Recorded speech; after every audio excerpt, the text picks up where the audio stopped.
Hi, my name's Deb Benninger. I'm the owner of ID Jewelry and Design, and today we're going to make the Unity pendant.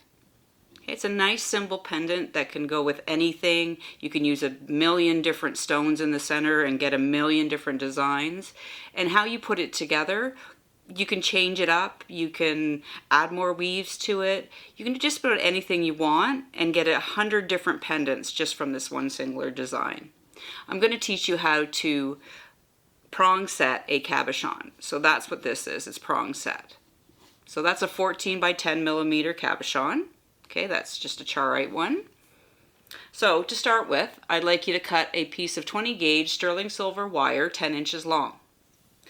Then we're going to fold it in half, okay, completely in half like so. And with your pliers, I'd like you to press that. Now don't over press it or keep pressing on it. You will work hard in that little point that you're making for your prong, and you don't want that to happen because then that will snap. You can crack that very easily just by constantly doing this. So the object is to make the prong, close it once, it's good to go. Now the height of your pliers determines how high your prongs are going to be or how tall they will be. Okay, these are about a 5 millimeter plier. These are about a 3 millimeter plier. So a very low dome one, you'd want a 3 millimeter. A lot of the times, if I sit my pliers beside this cabochon, you'll see, if I sit them beside the cabochon this way, you'll see where the prong is going to sit and how tall it's going to be. So 5 millimeters is a good height for this.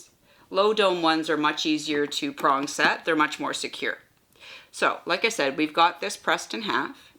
Now, whatever your pliers are you're going to use as your height, mine are these 5 millimeter ones, I will go in, just have the tip of it touching the top, and I will pull out. Okay? And this is just the first step. So don't worry, see it's not perfect to start with. And then you go back to the height you want it to be. And you kind of work it back and forth. And then press up underneath to get that to make a nice prong. And now straighten in here. And again on the other side. It's just fiddly making them to start with, to be honest. It's just a back and forth project. But make sure you take the time to do this and get them the height you want them to be. It'll save a lot of anguish later when you go to set your stone. Okay, so I've got my prong made. Okay, so here's prong number 1. Okay, so I want you to measure from the dead center of this prong 3/8 of an inch on either side. Now you're wondering how I came up with that number. What you do is you take the circumference of your cabochon. So just take a piece of scrap 28 gauge wire, wrap it around it, measure it, divide it by 4, because we're doing 4 prong setting. Technically we're doing 3. It's going to be tension set on the top.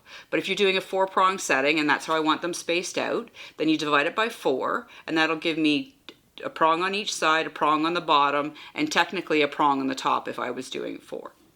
Okay, so that, and then dividing it by 4 gave me the 3/8. So back to my prong, I measure 3/8. I measure 3/8 down each side. Put a little mark. Okay. Now go back to your pliers, and just before that mark, I want you to put your plier in and bend at a 90 degree angle. Okay?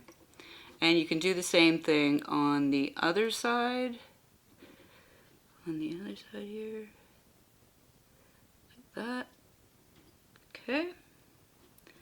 Now we've got kind of a U shape. Like so. So continuing on, put your pliers so they're flush. Okay?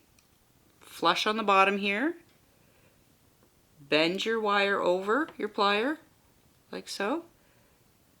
Okay, and right over. Now I know it's going to make a wonky shape like that, but we're going to press it closed, and that's okay. So go to the other side and do the same thing again. Flush with the bottom, press it over the top and around, and you'll have what looks kind of like this. Now go in and press that prong closed. Okay. And again, this is a playing back and forth with. Nice. Flatten. Prong. Little Jimmy. Okay. Back to the other side. I'm just going to pull this down a little bit more. Press that closed. Okay. So now I've got 3 prongs, which is all we're going to need for this project.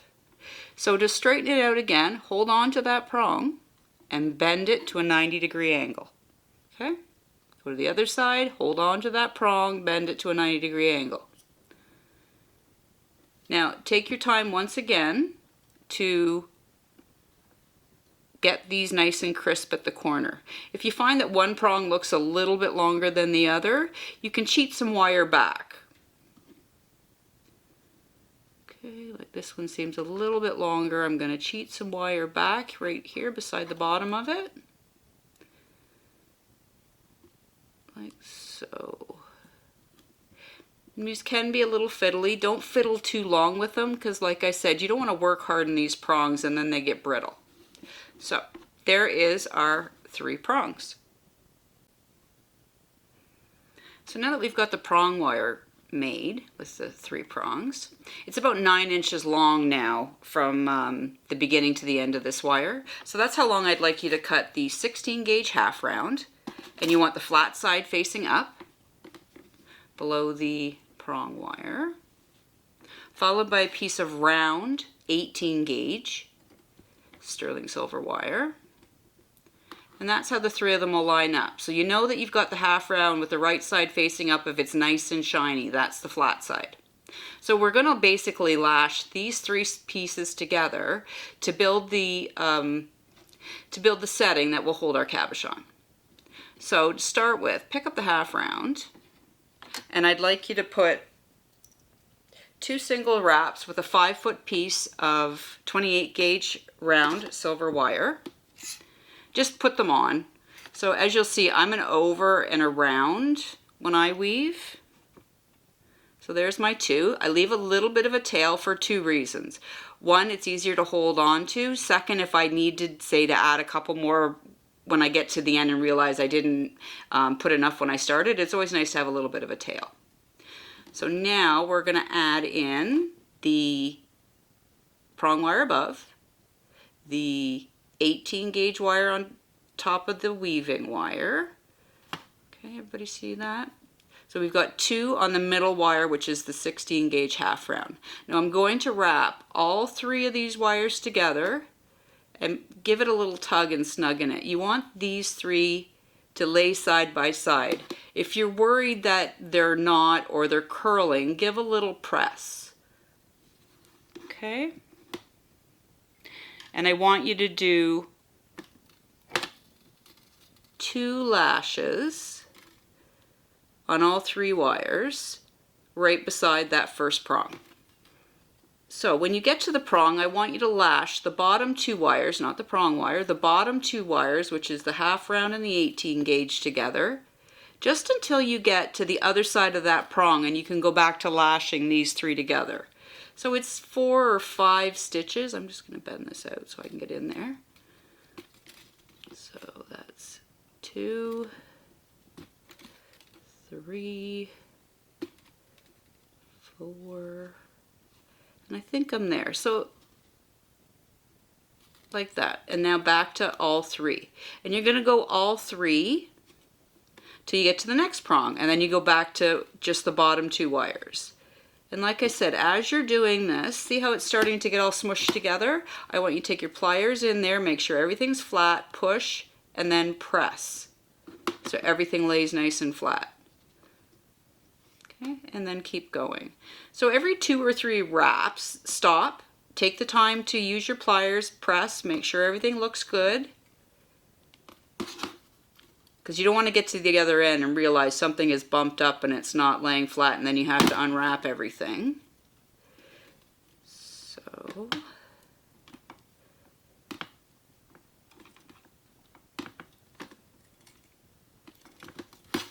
and press.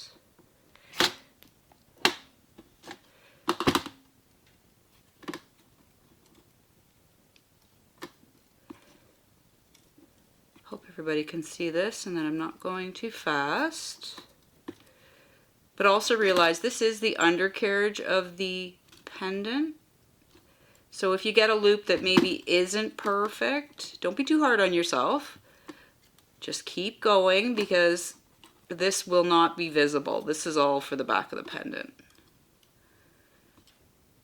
Like that. And now I'm up to the next pendant. So again, or sorry, to the next prong.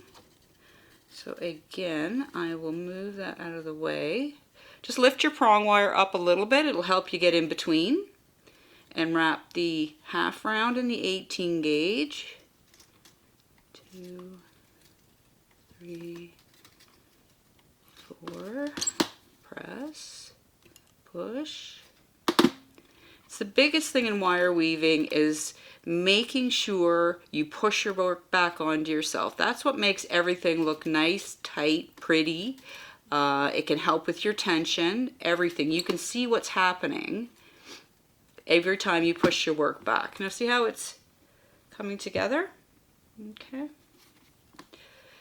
Almost there. The half round wires and that are a lot of fun to play with, because they give you the width of, say, a 16 gauge, but not the bulk, because it's only a half a wire. So you get a nice, thick, shiny wire that is visible, but not the bulk of having to deal with the entire wire. So that's why I like using these half rounds. Not to mention, with the cost of silver right now, you cut a 16 gauge in half and it's much more economical to play with. Okay. Almost here. And we're going to end it exactly the same way as we started it. We'll do 2 around all 3.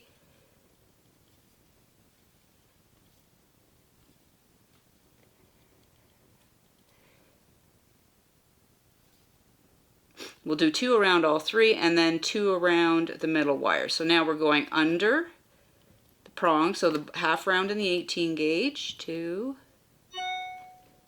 3,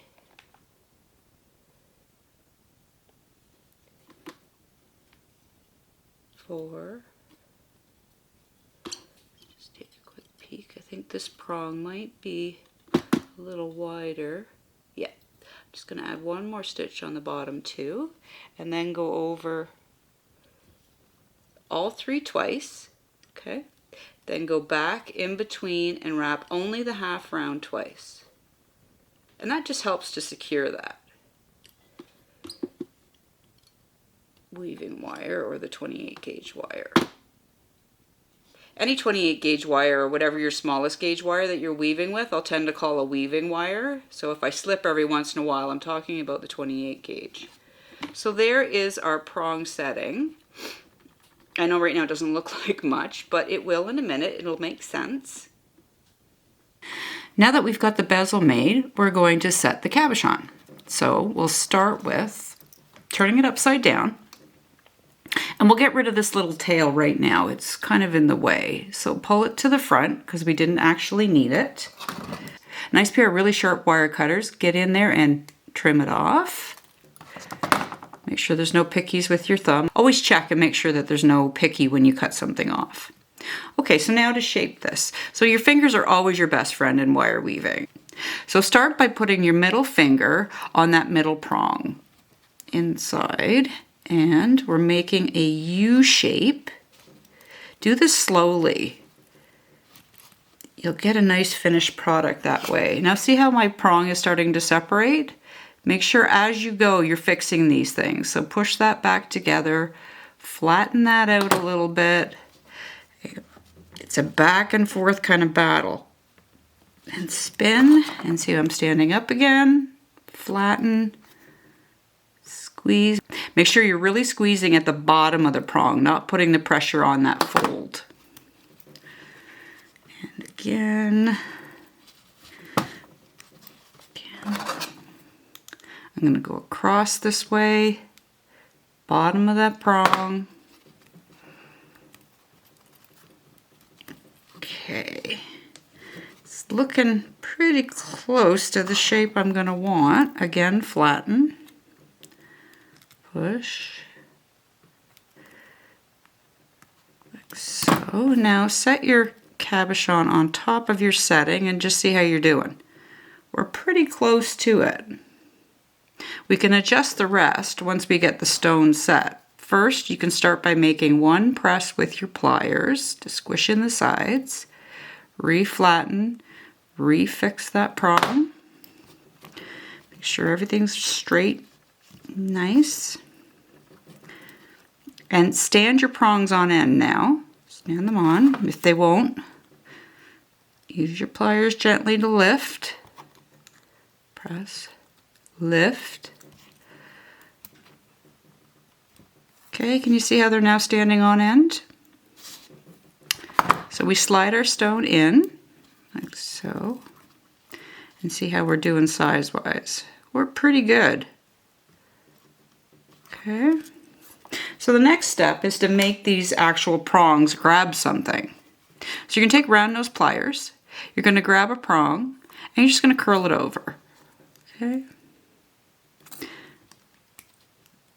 and curl it over and over. To set your stone, you want to slide in from the top and down. Almost clicks into place. And keep pushing those prongs nice and tight against this setting. And make sure, as we look at it from all angles, it all looks nice and tight. Okay? Like so. We have a nicely set cabochon.